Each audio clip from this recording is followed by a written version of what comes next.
Good evening, everyone. I'm Carmine Gemei. Last season, the Wyoming Cowboys football team started just 2-6. They didn't win their third game last year until the 9th game of the season. Well, Saturday, this year's Cowboys could win their third game in their third game.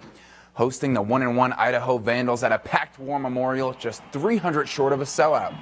The Pokes were favored by 25 coming in, but here they're down 10-7 in the second. But then the Louisville grad transfer Trey Smith runs it in, the big fella, for a 10-yard touchdown. Cowboys up 14-10. Start of the fourth, Wyoming up just 1 point, and it's Trey Smith again. He bursts through the line, breaks a couple tackles, sprinting down the sideline, and he's in for an 80-yard touchdown. That put the Pokes up 21-13. Trey finished with 152 rushing yards and 2 touchdowns on just 17 carries, and the Pokes win 21-16.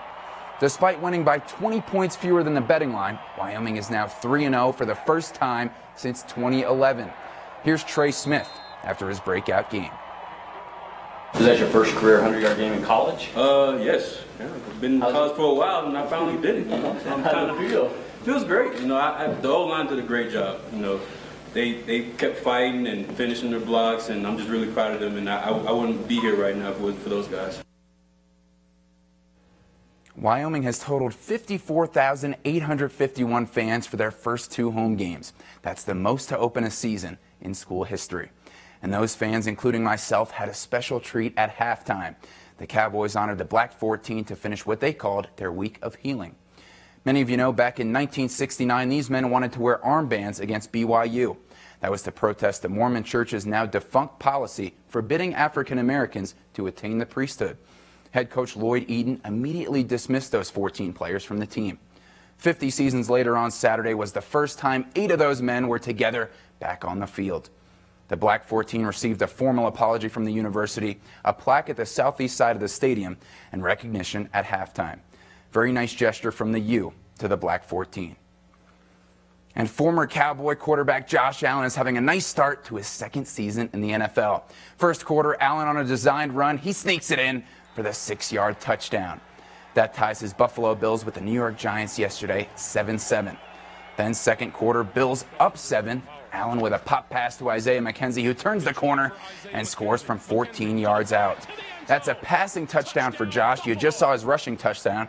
And yesterday he went 19 of 30 passing for 253 yards and no interceptions. Most important stat, his Bills got a win.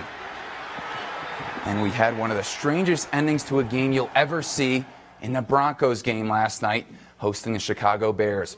First and goal for the Broncos with just 36 seconds left, down 7, and Joe Flacco hits Emmanuel Sanders in the corner of the end zone for the touchdown. Crazy play, but then it got weird. The Broncos wanted to go for 2, but they were called for delay of game. So after a 5-yard penalty, they decide to go for the tie on an extra point. And Brandon McManus misses it. But a penalty on the Bears put the Broncos right back where they started. So they line up for 2 again. It's Flacco to Sanders again.